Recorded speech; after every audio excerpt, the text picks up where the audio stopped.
حسنا، اللہ پاک فرماتا ہے بے شک رسول اللہ کی زندگی میں تمہارے لیے بہترین نمونہ ہے۔ نمونہ وہ ہوتا ہے جو سارے مالوں میں سب سے اچھا ہوتا ہے،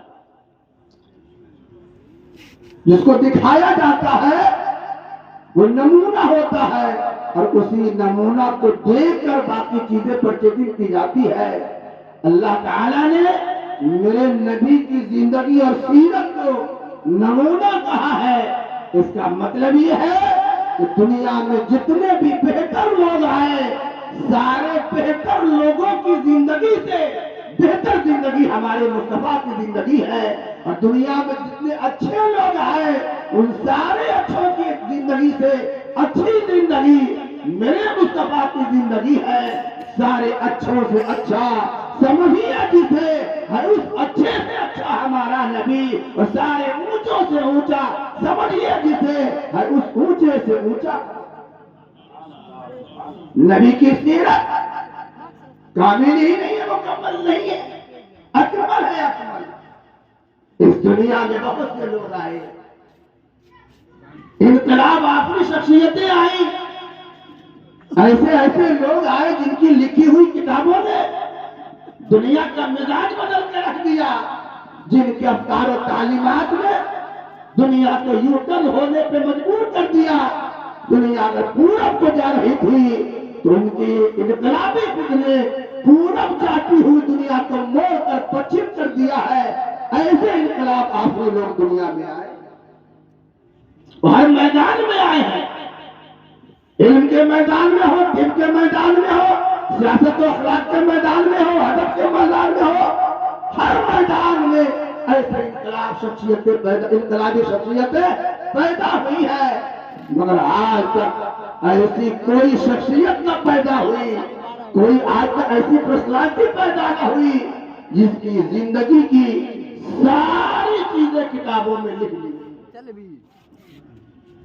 جس کی زندگی کی صبح بھی لکھی گئی ہو اور شام بھی لکھی گئی ہو، جس کا دن بھی لکھا گیا ہو، جس کی رات بھی لکھی گئی ہو۔ آج تک انسانی معلوم تاریخ میں، انسان کی معلوم تاریخ میں کوئی ایسی ہستی نہیں ملتی جس کی زندگی کا ہر لمحہ کتابوں میں آئینہ کی طرح چھپا ہوا ملتا ہو۔ وہ خواہ حضرت ابراہیم علیہ السلام اللہ کے بڑے پیغمبر، اولو العزم پیغمبروں میں آپ کا شمار ہوتا ہے، مگر آپ ان کی پوری زندگی جاننا چاہیں تو نہیں جان پائے، کیونکہ ان کی پوری زندگی کتابوں میں نہیں ملتی ہے۔ کچھ واقعات جو ان کی زندگی کا اہم حصہ اور اہم پہلو ہے وہی ملتے ہیں واقعات۔ حضرت ایوب علیہ السلام اللہ کے بڑے پیغمبر ہیں، ان کے صبر سے دنیا آشنا ہے، مگر کیا ایک پیغمبر کی زندگی میں صرف صبر ہی ہوتا ہے؟ پیغمبر تو جامع صفات ہوتا ہے، وہ جامع کمالات ہوتا ہے۔ آخر دنیا صرف صبر ایوب سے کیوں متعارف ہو سکی؟